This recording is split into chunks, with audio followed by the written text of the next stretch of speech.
Okay, so now I want to talk a little bit about autonomous equations, phase lines, and slope fields. So this is pretty much section 2.5. So this is the first problem, and this is an autonomous equation. I don't know if your previous instructor talked about this much or how far that she went into detail, but this doesn't have any x's that are free in it. This is just a function of y and not x here on the right hand side. And we want to draw a phase line for this.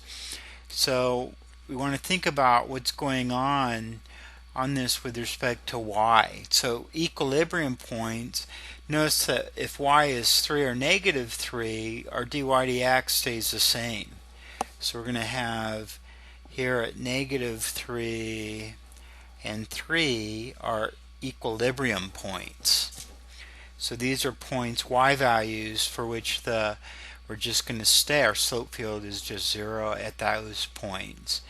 Now what's going on outside of these points? Well, this is a continuous function and differentiable. It can only change signs at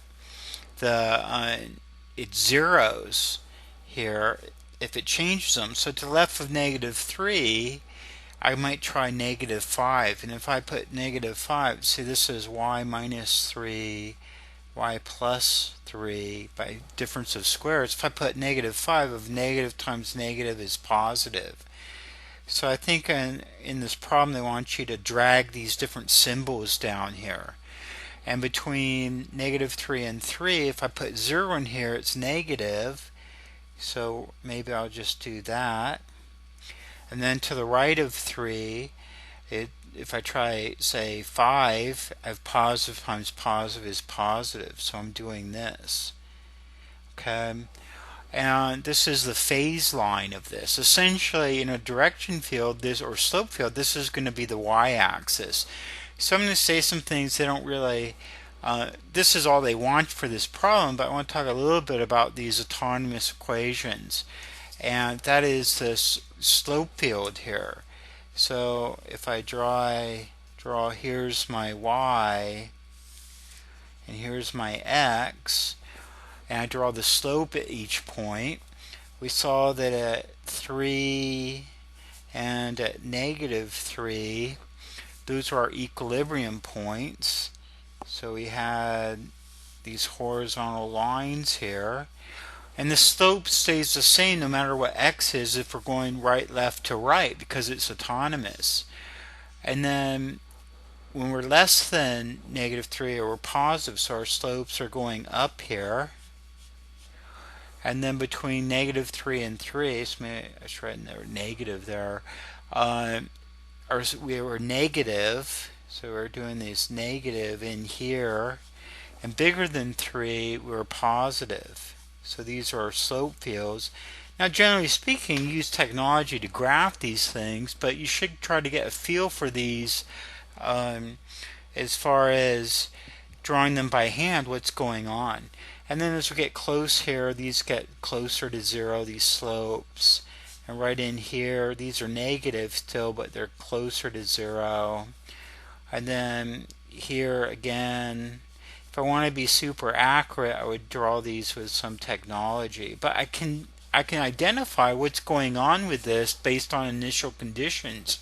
If I start down here, for instance, I'm going to go up to approach that line, right? If I start in here between negative 3 and 3, I'm going to go down and approach that. I'll get closer and closer.